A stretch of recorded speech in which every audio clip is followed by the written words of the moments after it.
Hello everyone and welcome to Friday Night Countdown here at Guardian Games in Portland, Oregon. Rich Hagon alongside Pro Tour historian Brian David-Marshall bringing you all the action from Pro Tour Magic 2015. A great end to a great season, BDM. Yeah, this was the last event of the Pro Tour season, but it was an event full of firsts. Starting off with William Jensen. He got inducted into the Hall of Fame this year, and this was the first top 8 of his career since his return. He, of course, has 5 now for his incredible career. Jackson Cunningham is just starting out his career. This was his first Pro Tour, and he made it all the way into the top 8 on his debut. And then, of course, Evan Flock, player who's been around for more than a dozen years on the Pro Tour. Just an incredible player. He's had success at a lot of different levels of the game, but was one of those players who's like, I really need to get my name off this list of the best players without a Pro Tour top 8, and he finally did that this weekend. The final saw long-timer Flock up against the first-timer Jackson Cunningham. Well, we thought it would be easy for Flock. It was absolutely not. 5 tremendous games. BDM, what happened? Well, Flock was playing a creatureless control deck, in his main deck anyway, against Jackson Cunningham's super aggressive, like green-white creature deck with Fleece Mane Lions and Soldiers of the Pantheon and, you know, just this army of creatures that really had Flock back on his heels. He went deep into his sideboard by game 5. He came up with, you know, a full set of Nyx Fleece Rams, an Archangel of Thune, and it was just this unlikely victory where the Nyx Fleece Rams are gaining him life, the Archangel of Thune's triggering twice a turn, he's attacking for 10 with his Rams. It was just an incredible, incredible match, one that we'll remember for a very long time. Why don't we take a look at all 8 of our quarterfinal deck lists.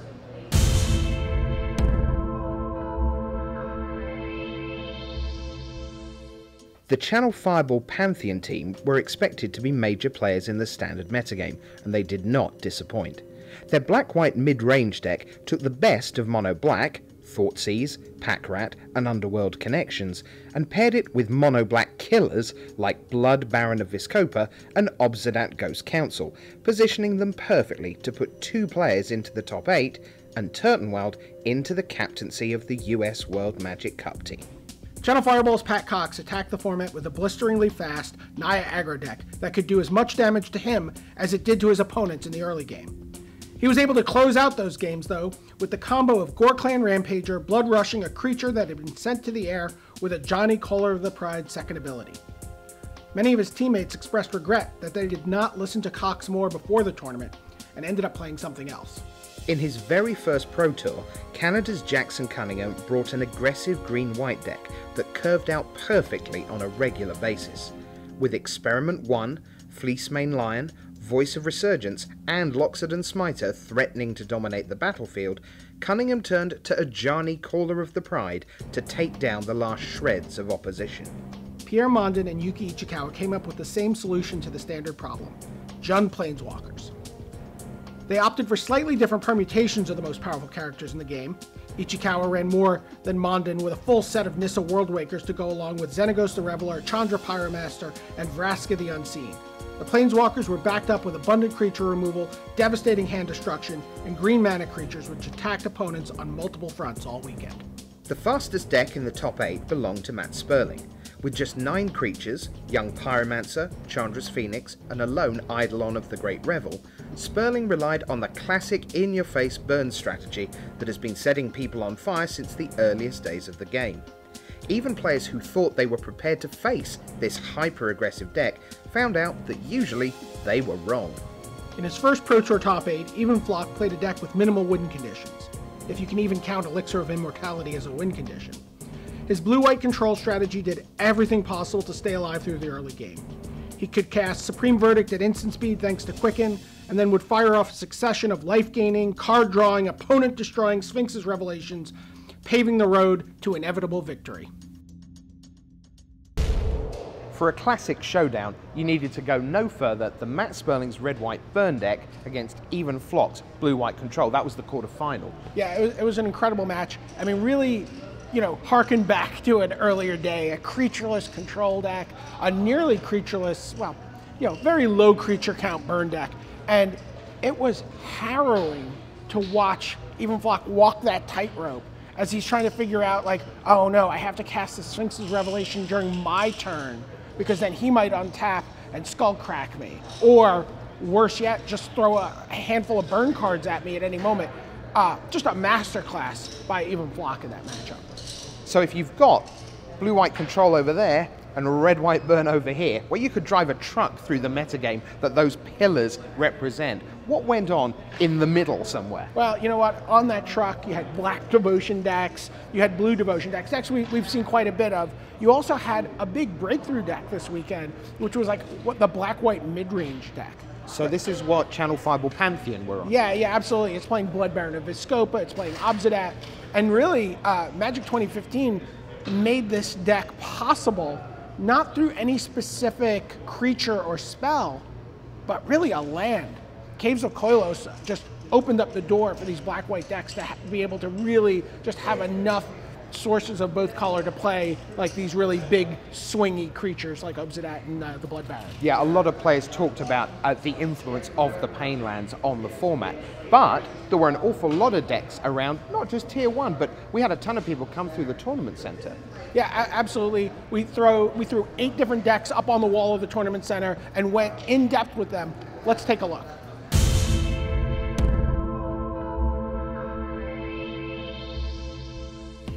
Player of the Year Jeremy Desani almost made it to a second Pro Tour top 8 with his Rabble Red deck. Coming out of M15, Goblin Rabble Master proved to be a potent one-card win condition in a deck that blew past even the stiffest sideboard opposition with a horde of angry goblins. Rabble Mastery indeed. You can always count on Conley Woods to bring something off the beaten path to the standard rounds, and he did not disappoint in Portland. He joked that he was playing another stock list, but what he was slyly referring to was his green-black zombie deck that featured the card-drawing engine Necromancer's Stockpile. Every zombie card he discarded to the stockpile would yield him a 2/2 token and a new card, which meant he was able to wreak havoc on control decks. His deck even featured the red-black Timuret the Murder King in his sideboard, just as an engine piece. He didn't even have any red mana to cast it. 1/1 soldier tokens aren't always the most exciting creatures on a battlefield, but once Alex Sittner had used a few of them to convoke out Obelisk of Erd, they were an unstoppable force. Raise the Alarm was a key component in casting the M15 artifact as early as turn 3, before Launch the Fleet from Journey into Nyx completed his military maneuvers. When Sunblade Elf was printed in Magic 2015, you just immediately wondered what the remaining cards in Craig Wesco's Pro Tour Magic 2015 deck would be. He played a green-white aggro deck that harkened back to the block deck he used to win Pro Tour Dragon's Maze at the end of last season. Sunblade Elf joined the usual suspects of Voice of Resurgence, Fleecemane Lion, and Advent of the Worm, and propelled Wesco to a top 16 finish to end the tournament year. Like his teammates Owen Turtenwald and William Jensen, Hall of Famer Zvi Moshevitz was playing black-white.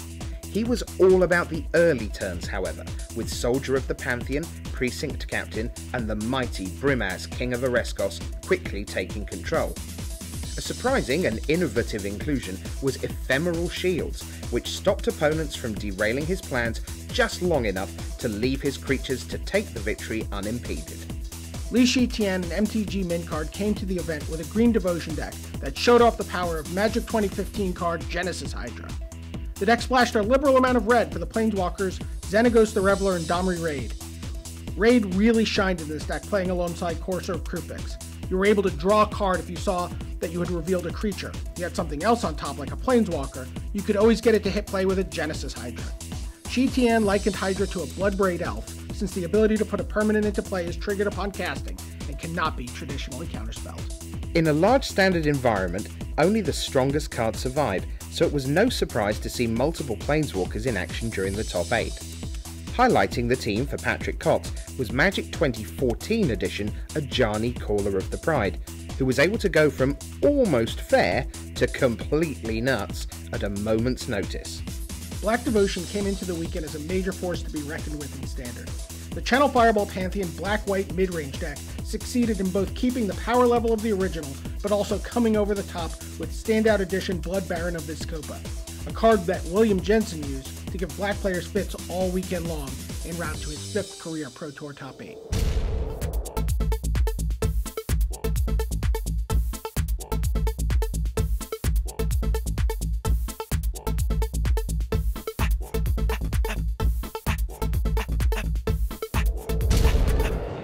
Our draft format this weekend, well, of course, that was Magic 2015. And you know, core sets are tremendous at teaching you the fundamentals of 40-card deck building. Absolutely, Rich. And you can go to the draft viewer and put yourself in the seat of any of the 8 players who sat down to draft before the first round of the Pro Tour. One of those players was Ben Stark. And if you go through it pick by pick, you might see what seemed like a couple of unconventional picks. And I had a chance to talk to Ben Stark about those picks, and he not only defended them, but also gave us 3 important takeaways that you should always keep in mind when you sit down at a draft table. Let's hear what he had to say.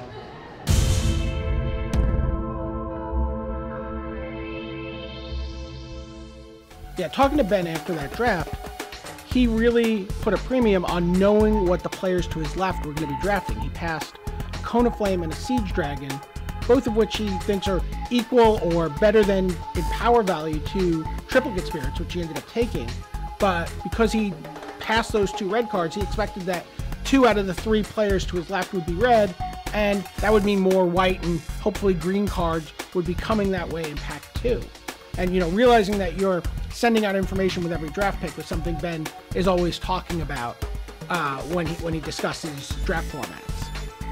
The other thing that I thought was really interesting that he talked about was this idea that he has kind of like a rating system for all the cards and knows their value relative to one another. So, you know, he can tell you that he thinks Triplicate Spirits is a 9 and that Cone of Flame is a 9.5, and, you know, make your picks based on that. Although he obviously took the slightly less powerful card because he wanted to send that information to his left. And finally, you know, people freaked out when he took Juggernaut over Soul of New Phyrexia. And, you know, by his own admission, Soul of New Phyrexia is a much more powerful card than Juggernaut.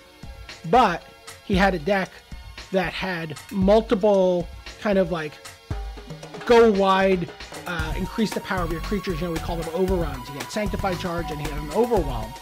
And, you know, he really just needed creatures that cost less than those spells. So while he thought Juggernaut was, you know, not as good as Soul of New Phyrexia, it was more important for him to be able to develop his board. So, you know, his takeaway there was that you really wanted to prioritize sort of the synergy of your deck and think about building a constructed deck, maybe more than think about just building a draft deck. I found it fascinating. I mean, it's already improved my drafts just talking to him.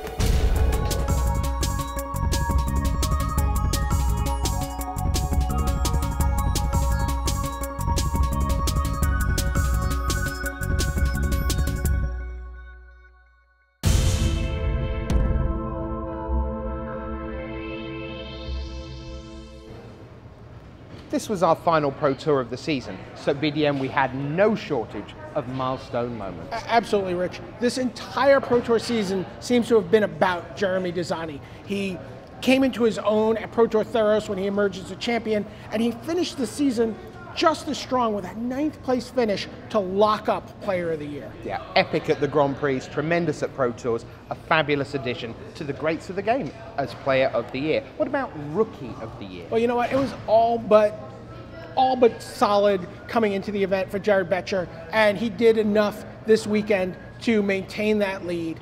Jared Betcher, 2 top 16 Pro Tour finishes, you know, multiple Grand Prix top 8 finishes, an incredible rookie season for the young man in the hoodie. Yeah, I mean, a rookie almost never gets to platinum status, and he did it with time to spare. A great job. Now, we had 24 seats available for the World Championship. Few of those were already locked in, your world champion Shahar Shenhar, Jeremy Desani as a Pro Tour champion, and so on. But a lot of slots also got decided this weekend. Well, Ian Flock locked up a seat as the Magic 2015 Pro Tour champion. And then there were a number of at-large slots that were available. And one of the big stories for me coming into this Pro Tour was whether or not William Jensen would be able to get maybe a top 50 or a top 25 finish. The math was a little fuzzy about what he would need in order to get that last at-large berth for Team Peach Garden Oath. And how did he do? Well, you know, he finished in the top 8. Yeah, so that took care of that. 24 of the finest players on Earth will convene on Nice, France in December for the World Championship. But that's not the only thing that happens in Nice this December. Now, we're going to have the World Magic Cup, 72 countries, 72 national champions. I'm not very good at math, so I can't tell you the total number of players. 288. Thank you. 288 players, 72 times 4. They will be there in Nice. Congratulations, because it is a great honour to be a national champion. Owen Turtenwald locked up that honour for Team USA, and we'll see all of them in action in December. But for now, our Pro Tour season is over. Thanks for being a part of it. Until we meet again on Friday Night Countdown, for Brian David-Marshall, I'm your host, Rich Hagon, saying bye.